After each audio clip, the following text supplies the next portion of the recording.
Eu vou ler o versículo 137 e depois cada um pode ler um. À direita. Justo eres, ó Jeová, e rectos tus juízos. Tus testemunhos que has recomendado são rectos e muito fieles. Mi celo me ha consumido, porque mis enemigos se olvidaram de tus palavras. Sumamente pura es tu palabra y la ama tu siervo. Pequeño soy yo y desechado, mas no me he olvidado de tus mandamientos. Tu justicia es justicia eterna y tu ley la verdad.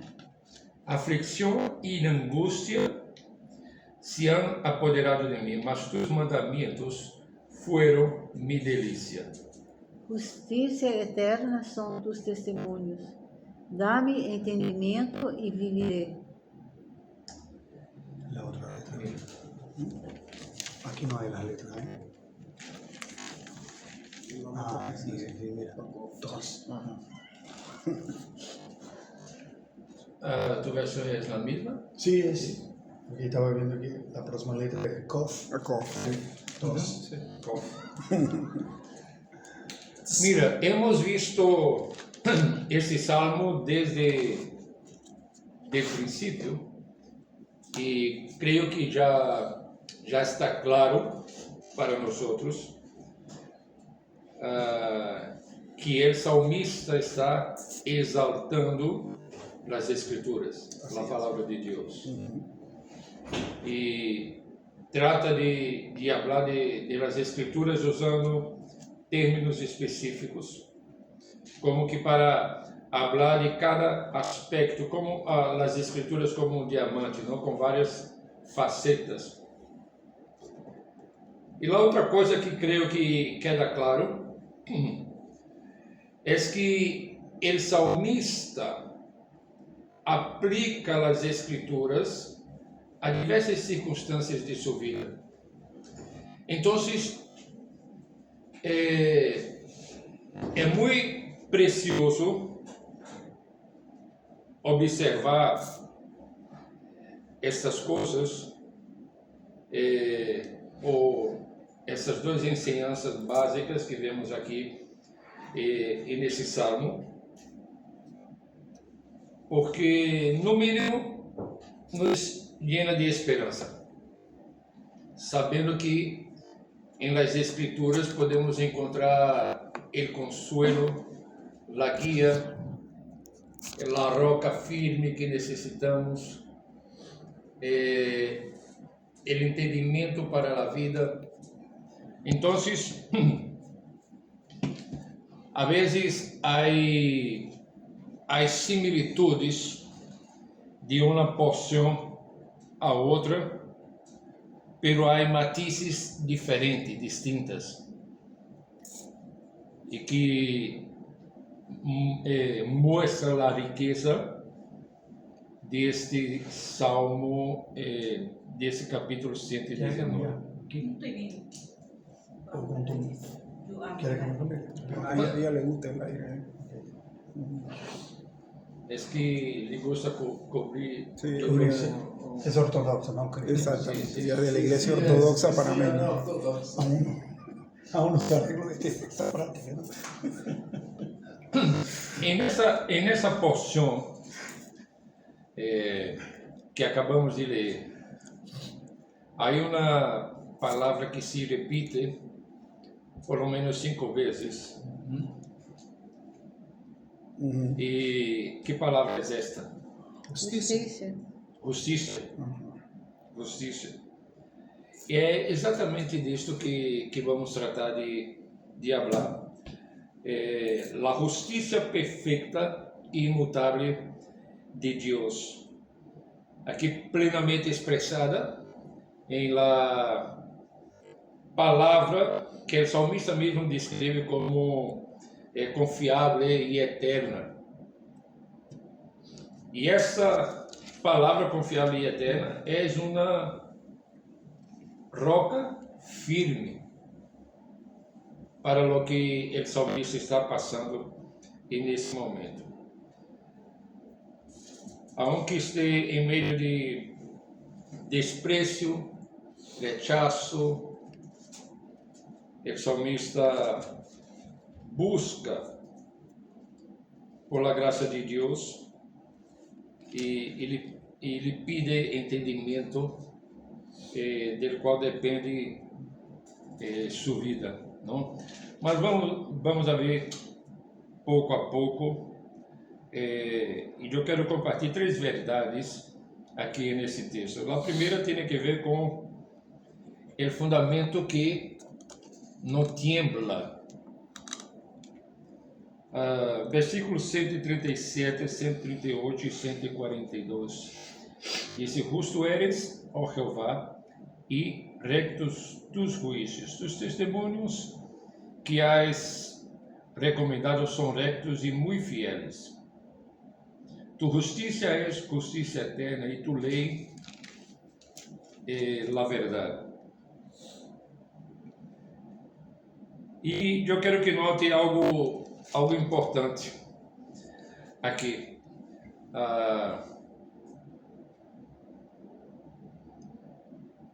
Como que o salmista empieza aqui essa sessão?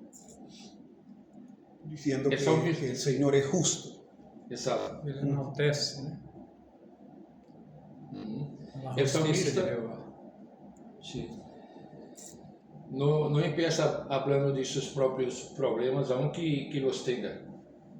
Empieza falando de Deus e de sua justiça. E que significa dizer, por exemplo, que Deus seja justo? É assim que o salmista empieza: justo eres tu, ó Jeová. E o que quer dizer o salmista com essa afirmação?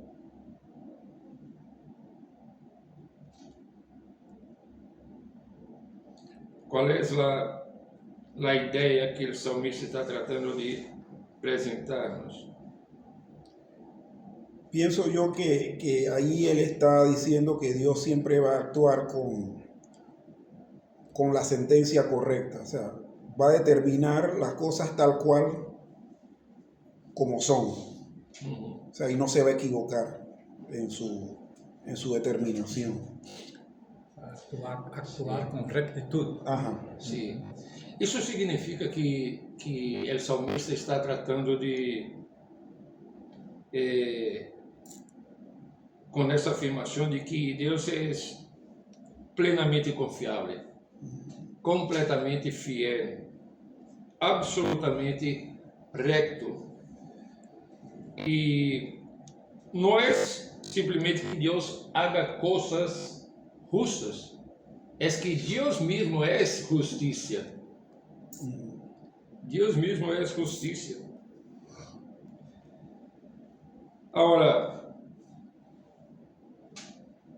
entre nós outros, suas criaturas, entre os seres humanos,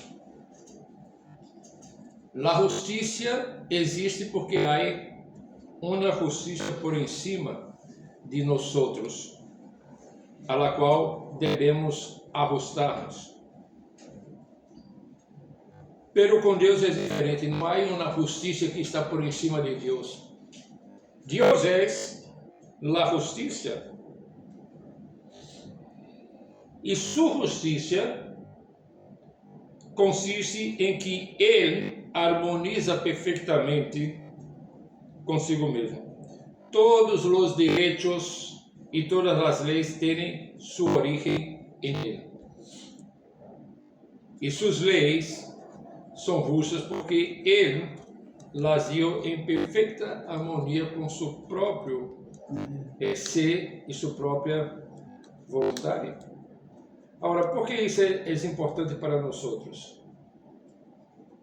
Entender isso que o salmista está dizendo. Por que é importante?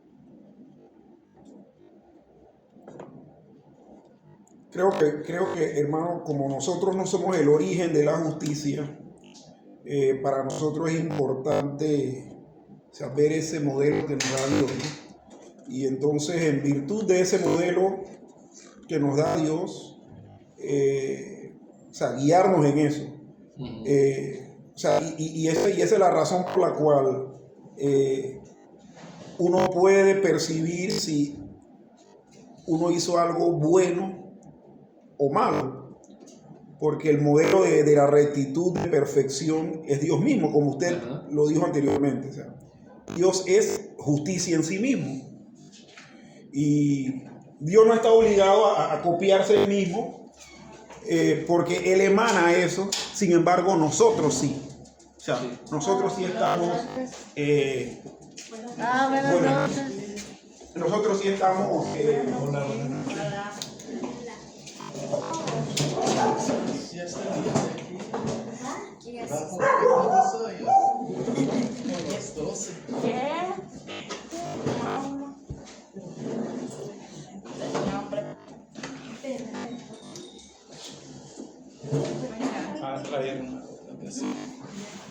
Sí, tiene poesía.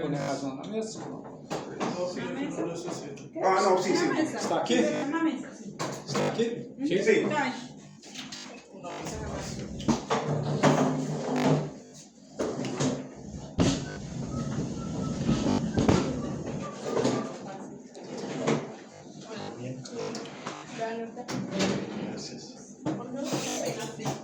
Así, todo con pedazo de cortar. Entonces está así, largo y bonito.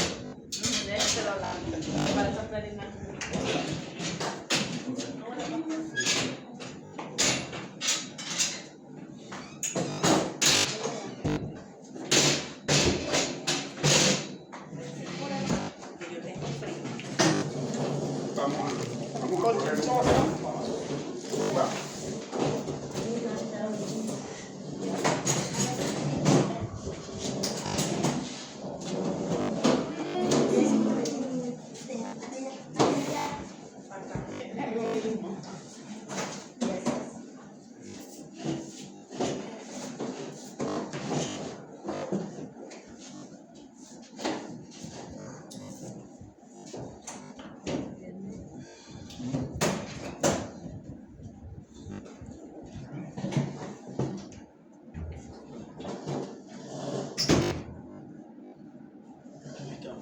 Estamos leyendo el Salmo 119, versículo 137.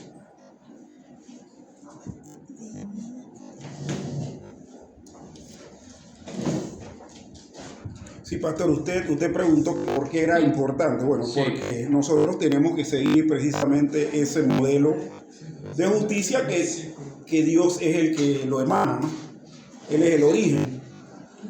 Exacto.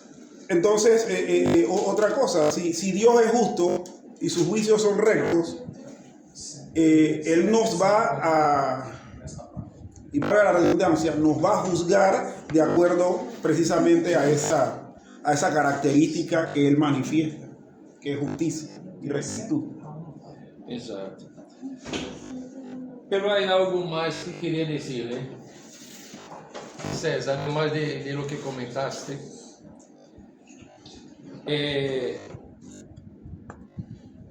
Entender isso que o salmista disse acerca de la justiça de Deus é importante para nós porque justiça em nossos dias é tema escasso, não? Los que tienen dinero y contactos reciben una justicia y los que no tienen reciben otra. Además, las leyes cambian según el político que esté de turno. Lo que era ilegal ayer es legal hoy. Lo que era considerado bueno hace 20 años, hoy es condenado. Y todo es relativo, todo es negociable, todo es temporal, todo cambia. Pero el salmista aquí nos habla de una justicia que no cambia, una justicia que no necesita de políticos, de una asamblea legislativa, de ningún juez, de ninguna opinión pública. El salmista habla de la justicia de Dios que es eterna, en el versículo 142. O sea, no es una justicia que cambia Con el tiempo. con el tiempo. No, es una justicia eterna, la misma de ayer, hoy y siempre. E fíjense em algo mais. O salmista disse que essa justiça eterna se expressa em la lei de Deus, em seus testemunhos. Mira como diz aqui, tus testemunhos que has recomendado são rectos e muito fieles. Ou seja, Deus não mantuvo sua justiça, digamos, oculta só para si mesmo. Comparte essa justiça através de sua palavra. É Deus que instituiu suas leis, lo hizo como expressão de quem Ele é, como uma regra perfeita de rectitude. Agora, aqui, esses versos que acabamos de ler, 137, 138 e 142, podemos tomar como um fundamento seguro. Pero há um segundo ponto que quero compartilhar com vocês. Se é o primeiro ponto, falamos de um fundamento que não tiembla. O segundo ponto eu quero considerar o fiel aunque cueste. Fiel aunque cueste. Vamos a ler o versículo 139 hasta el 141. Mi celo me ha consumido, porque mis enemigos se olvidaron de tus palabras. Sumamente pura es tu palabra y la ama tu siervo. Pequeño soy yo y desechado, mas no me he olvidado de tus mandamientos. El 143 também. Aflicción y angustia se han apoderado de mí, mas tus mandamientos fueron mi delicia. O que está haciendo el salmista aqui? De que está falando? A hora de si mesmo. Sus problemas, sus lutas. Pero também de la palabra. Como? Pero também de la palabra. Sí, y hace como una comparación, ¿no?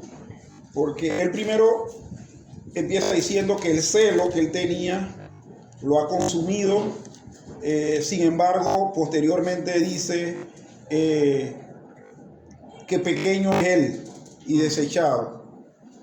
Entonces ahí, para la lectura que estoy teniendo, él está diciendo precisamente lo contrario de la palabra de Dios. O sea, el celo de él lo ha consumido, pero la palabra de Dios es sumamente pura. Él es pequeño y desechado, mas la palabra del Señor es justa eternamente y sus mandamientos siempre están ahí presentes, ¿no? Entonces veo ahí como bien dice la hermana Kesia, sí, está hablando de él, de sus luchas, pero le está poniendo en contraste con lo que es la ley de Dios en sí, y él halla que la ley es perfecta, que es justa, que no tiene grietas. Mira, Y sí. también este versículo aquí, después Juan va a aplicar a nuestro Señor Jesucristo, como si fuera mesiánico, cuando Jesús con celo purifica el templo esos días, ¿no? Correcto, ajá. No se apropió de Em verdade, essa porção que estamos compartilhando apunta para Cristo, porque Jesus é a justiça de Deus, ¿sí? E as demais características que encontramos aqui também apuntam para Cristo. Mas o que quero que vocês percebam é que aqui o salmista nos mostra sua vida real e não é uma vida fácil. Mira como diz aí, ele está sendo consumido, não? Mi selo me ha consumido. Mira que a palavra usada aqui para selo é equivalente a ira, a indignação. Pero aqui vem algo que devemos entender bem. O salmista não está ardendo de raiva ou indignado por seus próprios problemas personais. Está ardendo porque seus inimigos olvidaram a palavra de Deus. Em outras palavras, o que mais lhe duele não é o que fazem a ele, é o que fazem a Deus. Mira que hemos leído algo parecido em la porção anterior, de la semana passada, quando o salmista também habla de los que rechazam a palavra do Senhor. Aqui há algo que deveremos considerar. Se somos sinceros, se alguém nos ofende, se alguém faz algo contra nós outros, ou alguém nos toca de alguma maneira, em seguida nos molestamos com isso. Pero quando se trata de las ofensas contra Deus, muitas vezes só somos friamente afetados. Às vezes não nos quedamos indignados quando vemos a sociedade ofendendo a Deus, como o salmista se põe. Pero se toca a nós outros, então pronto nos quedamos molestos, indignados. E isso é uma convicção que deveríamos aplicar a nossa vida, nessa convicção de que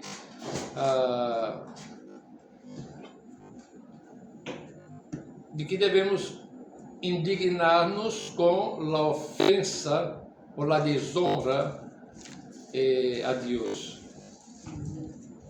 mais do que talvez con nosotros mismos.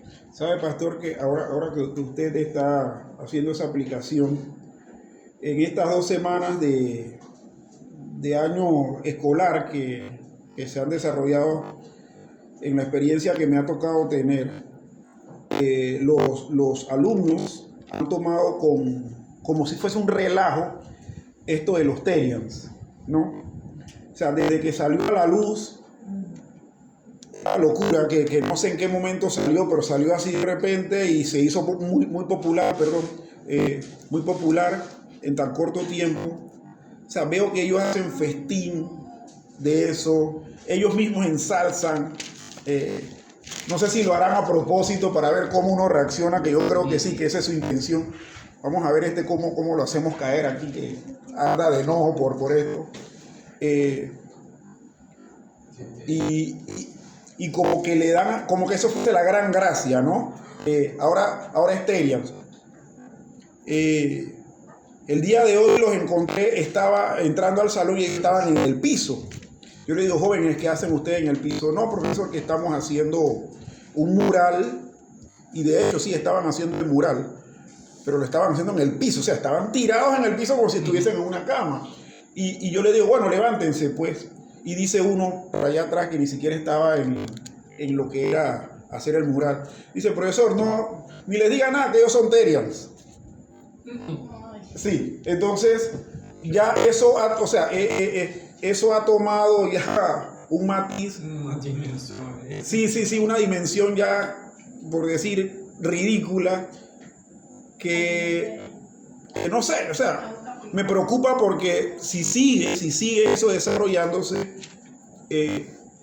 eso posiblemente pueda que sea la norma de ellos de conducta o de pensamiento de aquí a un tiempo en adelante, ¿no? Y es como ha estado comentando, que a nosotros debemos sentirnos realmente indignados cuando estas cosas se dan, porque siempre apuntan a estar contrarios a Dios, contrarios a su ley, contrarios al orden que Dios puso y demás. Y mira en la secuencia que dice el versículo 40, la afirmación que el salmista hace, 140, sumamente pura es tu palabra y la ama tu siervo. Mira, aquí es una declaración fuerte que el salmista hace, ¿no? La palabra de Dios es perfectamente confiable, porque procede de aquel que es perfectamente justo. Pero aquí habla de la palabra, de la pureza de la palabra, como que un metal que es refinado en el fuego y son sacadas ahí las impurezas. Y el salmista usa essa imagen aquí cuando habla de la pureza de la palabra de Dios, ¿no? La imagen de la plata, el oro que ha sido purificado en el fuego hasta que no le quede más impurezas. Entonces, lo que dice el salmista es que la palabra no tiene impurezas. La palabra de Dios es pura, perfecta, confiable, porque procede de un Dios que es puro y perfecto. Ahora, el salmista dice en el versículo 141, pequeño soy yo y desechado, mas no me he olvidado de tus mandamentos. La palabra desechado aquí significa ser despreciado ativamente por outro. Não é que ele se sentia como que pouquita coisa internamente. A verdade é que outros los menospreciavam. Havia como que rechazo real, uma maquinação real por causa de sua fidelidade à palavra de Deus. E aqui viene uma conexão que poderíamos fazer com Juan, Evangelho de Juan, capítulo 6, quando Jesus diz: me buscais não porque habéis visto las señales, sino porque comistes el pan e os saciastes. Ou seja, e Calvino vai apontar uma coisa, vai dizer uma coisa interessante, que os que servem a Dios solo cuando les va bien son siervos mercenarios, sirve a Dios por lo que obtiene, pero el creyente genuino es aquel que continúa fiel, aunque su condición en este mundo sea miserable y menospreciada. O sea, el salmista estaba pasando por todas estas cosas, pero seguía firme, confiando en la justicia del Señor. Mira que dice el verso 143 ahora. Angustia y congoja se han apoderado de mí, mas tus mandamientos fueron mi delicia. ¿Qué significa esto? Angustia y congoja.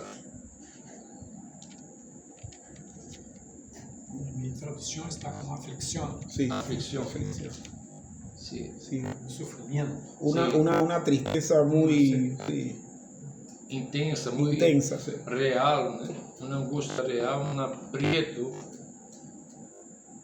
Y junto a eso el salmista dice que los mandamientos de Dios son su Delicia. delicia.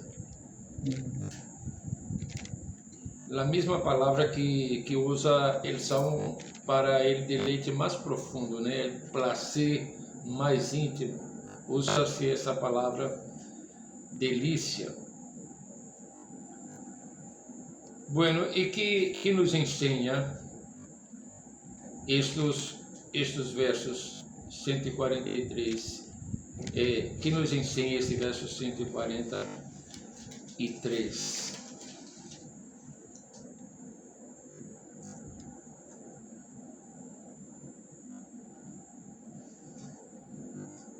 Para mí, hay también un contraste que aún a pesar de las circunstancias negativas que nos causen dolor, tristeza, estén invadiéndonos, él hace un contraste donde él está deliberando o está reconociendo que va a encontrar el antídoto o lo contrario a la angustia que tiene en los mandamientos de Dios. Porque dice, aflicción y angustia se han apoderado de mí, pero tus mandamientos fueron mi delicia. O sea, ele sabe que a receita Ajá. para su sufrimiento, para su Exactamente. persecución, para su momento de aflicción o angustia, son los mandamientos de Dios, a la palabra de Dios. Entonces, ahí es la medicina para él. Entonces, ele reconoce que hay medicina para esse momento, né, com ele como um servo e reconhecedor desse Deus que é justo e recto, totalmente justo e recto. Entonces, ahí es la medicina, que es Claro. la palabra de Dios para él. Como un pueblo de Dios se puede vivir bajo una paradoja, porque aunque en la vida encuentre aflicción y angustia, esto no elimina la posibilidad de deleitarse en el Señor a través de su palabra. Podemos llorar por la pelea dura que enfrentamos en la vida, pero esto no es dominante de nuestro estado. Podemos también encontrar consuelo en la parte de Dios. Vivimos como una paradoja, ¿sí? Ajá. Siento el dolor por el que me ha hecho la vida y todo va, pero al mismo tiempo tengo consuelo Pero en y la él parte de tenemos Dios, de su Sí, palabra. Sí. Es como casualmente, ahora que veo a Andrés aquí, que no me había dado cuenta que había entrado. Él no, sí, no me había dado cuenta. Él nos decía a Gloria y a mí hace poco, nos decía como que le llamaba la atención, pues, que Gloria y yo, a pesar de las circunstancias que estábamos experimentando con lo del asunto de la enfermedad que ella está padeciendo y algunas otras circunstancias, o sea, él cuenta que él veía que nosotros de una u otra manera estábamos como con tranquilidad, pues cuando otros posiblemente pudiesen estar, quién sabe, maldiciendo, ay, estoy harto de esto. O sea, él lo que veía era que él llegaba aquí, percibía que había problemas, pero que nosotros estábamos tranquilos y bueno, y le doy gracias a Dios que le haya podido percibir eso, porque a veces yo estoy en una lucha intensa con todas las situaciones que están dándose. Perfecto. Mira, sí, diga. Ahora que hablando que el salmista reconociendo eso, la aflicción en medio de toda su angustia, pero como dice que la palabra del Señor era su delicia. Conocí un señor que estaba muy enfermo, pero aplicaba Salmo 121, buen pastor, y él se deleitaba en eso. Y uno le preguntaba, pero casi muriéndose, y tú sigues cantando eso, pues, cuando éramos más chicos. Y él decía, yo no tengo nada que quejarse del Señor. A través de esta enfermedad cuando conoce al Señor, que Wow. estuviera sano. Que estuviera sano. Así que él estaba preparado para todo. Entonces, antes de entrar, antes de irse, él disfrutaba con el Señor de esa manera. Pero fue ahí el momento que ya no. Sí. La palabra del Señor es consuelo en cualquier que sea la circunstancia de la vida. Pero yo quería apenas mencionarle en relación al versículo 143 que Calvino hace un comentario muy interesante acerca de la palabra mandamientos. Ele vai dizer que há uma figura de linguagem onde a parte representa o todo, ou seja, toda a revelação de Deus, incluindo suas promessas de graças, suas palavras de adopção, sua oferta de salvação.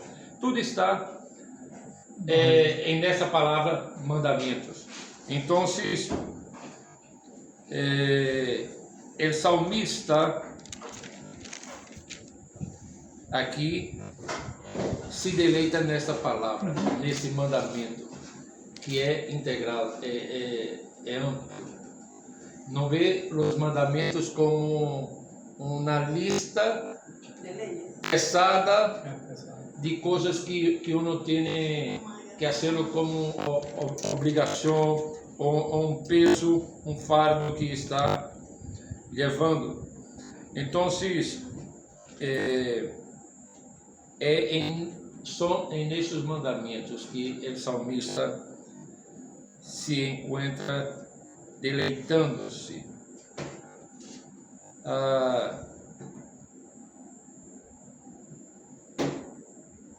Agora, o versículo 144, o último versículo. Justiça eterna são tus testemunhos. Dá-me entendimento e viverei. Mira como o salmista conclui esse salmo. Passa do fundamento para a realidade de um justo sofriente, e aí vem a relação com Cristo como um servo sofriente. E vai concluir com esta oração, com essa petição.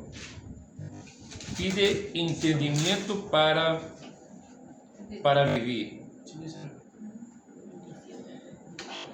E aqui, neste último versículo, eu quero que consideremos três coisas. Primeiro, a eternidade de los testemunhos. Dice, tus testemunhos são justiça para sempre. Arriba já havia hablado de la justiça eterna, e aqui reforça essa ideia de que os testemunhos são justiças para sempre. E aqui há um contraste poderoso entre as leis humanas, que não são decretos imutáveis como é a lei de Deus, e esta justiça de Deus que dura para sempre. Como vimos ao princípio, as leis humanas cambiam de acordo com os políticos de turno, não? Segunda coisa, no verso 144, há uma oração de dependência aqui do salmista. Como o salmista se expressa aqui? Dá-me entendimento. E aqui esta expressão dá-me entendimento tem o significado de haz-me entender tu De aí viene esta dependência del salmista hacia Deus. O salmista depende do Senhor. O salmista não disse, deixa-me estudar, ou vou tratar de entender as escrituras. O salmista disse, dá-me entendimento. O salmista depende de Deus para entender a palavra de Deus. E assim, o mesmo passa com nós outros. Se nos acercamos às escrituras sem essa dependência de Deus, dependência da iluminação de Deus, não a vamos entender confiados em nosso próprio esforço. E por que isso é importante para nós outros?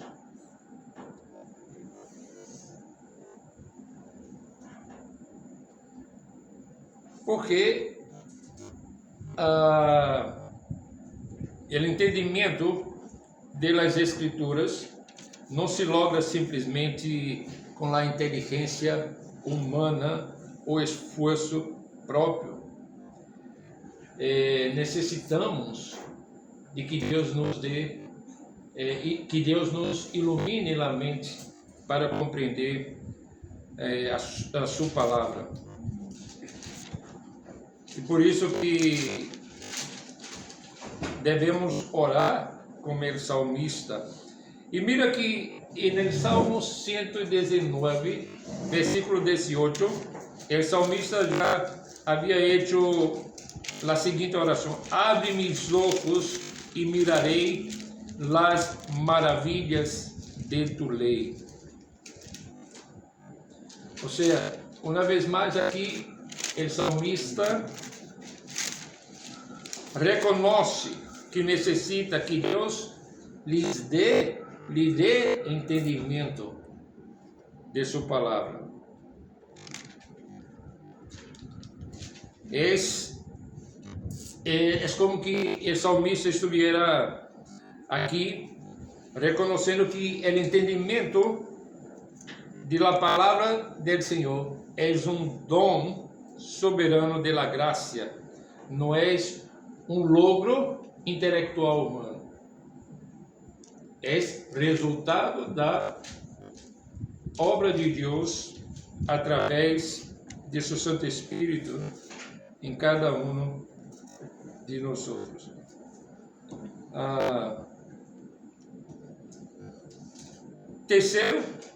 Terceira coisa, aqui neste versículo 144, é a conexão que o salmista hace entre entendimento e vida. Mira, disse, dá-me entendimento e viverei. E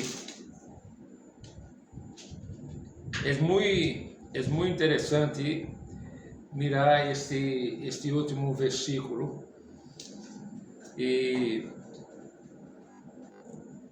Calvino, uma vez mais, nos dá uma de suas observações, de seus comentários a este texto.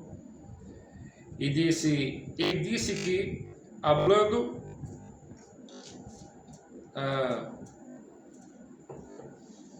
corretamente, não se pode dizer que os seres humanos realmente vivem quando estão destituídos da luz da sabedoria divina, porque é o fim para o qual os homens foram criados. Não é simplesmente llenar o estômago ou desfrutar de comodidades mundanas, sino exercitar-se no conhecimento e serviço de Deus. Quando os seres humanos se alejam de esse propósito, sua vida, disse Calvino, é pior que 1000 muertes.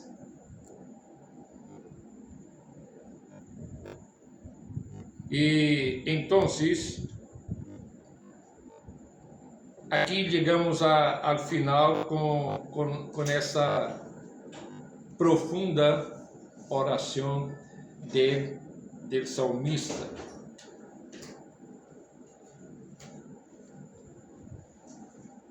Algum comentário, alguma pergunta acerca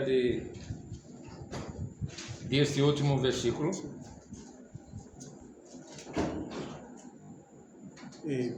Precisamente eso que acabo de decir, ¿no? No entender lo que representan los testimonios, es decir, la palabra de Dios como justicia eterna es peor que 1000 muertes. O sea, realmente el ser humano que no entiende eso es porque está muerto. Sí, porque está muerto. Y eso es una realidad que a muy poca gente le resulta fácil entenderlo. Muchos creen que no, eso es exageración. Tú no puedes decir que porque yo no entiendo algo de la Biblia es porque estoy muerto. O sea, y es que la realidad es esa. Tú no lo entiendes porque estás muerto. El día que lo entiendas es porque Dios te está vivificando, ¿no? Mira, aí o salmista hace aqui, nesse salmo, algo que nos traz uma enseñança muito profunda. Ou seja, o crente não está isento de sofrimento, assim como qualquer outra pessoa. Vamos experimentar o sofrimento de diversas maneiras ao longo da vida. Muitas vezes vamos, a semelhança do salmista, vamos ser perseguidos, vão menospreciar nós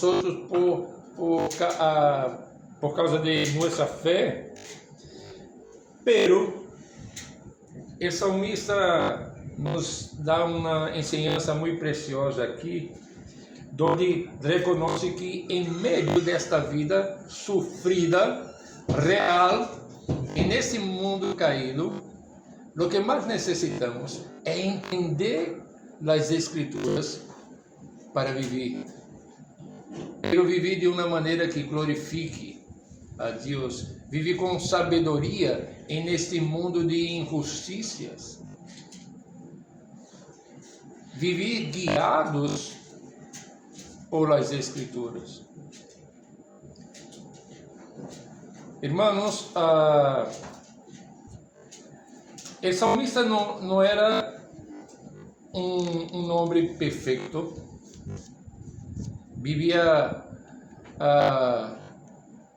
sua vida bajo essa natureza pecaminosa, pero vivia com confiança em la palavra del Senhor, e especificamente aqui em la justiça eterna de Deus revelada em seus mandamentos, revelada em seus testemunhos. Em outras palavras, nós o que mais necessitamos é ser moldeado por as Escrituras. Podemos ter qualquer outra coisa, desde um ponto de vista humano, material, pero se não temos a palavra do Senhor que nos sirve como esse firme fundamento, como essa justiça que não tambaleia, como essa guia para viver nesse mundo caído, então o que vai passar é que vamos sofrer muito mais. Muito mais. Então, para mim particularmente, ha sido muito precioso estudar este salmo. Todavia, temos algumas porções por delante, creio que 3. 1, 2, 4. E vamos seguir explorando nas próximas semanas. Alguém quer fazer algum comentário mais? Senão vamos concluir e orar. Sim, algumas coisas aqui. Primeiro, quando habla, justo eres tu, ó Jeová. Várias vezes, já desde que começamos a estudar Salmos, há algumas declarações que o salmista faz e eu las tomo como pergunta para mim. Como essa afirmação, justo eres. E a pergunta que eu hice para mim, mientras escutava e leía aqui, se realmente eu considero que Deus é justo, se Deus acha as coisas corretamente, com justiça, não? Creio que muitas vezes passamos por situações em que dudamos disso, não? Ou talvez não hablemos, pero honestamente no nosso coração sentimos que Deus não é justo. E creio que isso é um momento também para pedirmos perdão a Deus, porque Deus não cambia. Nós outros sim, né? Quando tudo está bem, Deus acha tudo muito bem. Quando as coisas não vão tão bem para nós outros, já pensamos, dudamos de Deus, pero Deus não cambia, Deus sempre é justo. E outra coisa que me chamou a atenção, em 139, quando habla de selo que ele tinha, que ele consumia, porque as pessoas haviam se olvidado da palavra de Deus, mas eu pensei que isso deveria levar-nos a pedir a Deus que ponha misericórdia em nós outros, no nosso coração, para que compartamos a palavra. Claro. Porque se as pessoas estão como que, muitas vezes, como que rechaçando a palavra de Deus, às vezes porque não conhecem quem é Deus, que Deus é justo, e muitas coisas que nós outros conhecemos. Então, creio que também deve ser, para mim, eu tomei esse versículo como que não sei qual é a palavra, parece um incentivo. Porque às vezes, realmente, acho como que parece que sentimos mais airados com as pessoas, não? Porque as pessoas não obedecem a palavra, porque as pessoas rechaçam a palavra, mas às vezes não temos misericórdia. E não pensamos em, talvez, em pensar, a orar por essas pessoas por aí, né? Depois compartilhar a palavra. Então, para mim, foi como um alerta também, né, que devemos ter compaixão pelas pessoas que rechaçam a palavra, porque não conhecem a palavra. E em 141, quando habla que pequeno sou e desechado, ele fala, mas não me olvidar de tus mandamentos. Eu me acordei depois que Jesus foi tentado por Satanás, e sempre estava perguntando, se tu eres filho de Deus, se tu eres filho de Deus. Pero antes, Deus havia dito, né? Tu eres meu amado. Então, creio que muitas vezes passamos por situações que nos sentimos assim, pequenos, desechados, né, pelas pessoas, pero devemos nos acordar o que Deus pensa de nós outros, não aquelas pessoas que estão dizendo de nós outros, pero o que disse lá a palavra, né? Mas não me he olvidado de tus mandamentos. Eu me sinto assim, as pessoas me tratam assim, pero que Deus disse que quem sou eu para ele, não? Então é na palavra de Deus que vamos encontrar essas respostas para nós outros, não? Mira, uma coisa que recordei há pouco é que o salmista não esperou chegar à angústia para cultivar, digamos, um deleite pela palavra do Senhor. Em outros versículos anteriores, o salmista já expressa esse deleite.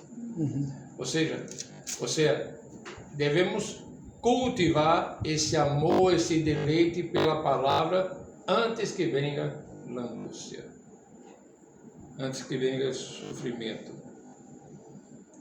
Então, hermanos, é uma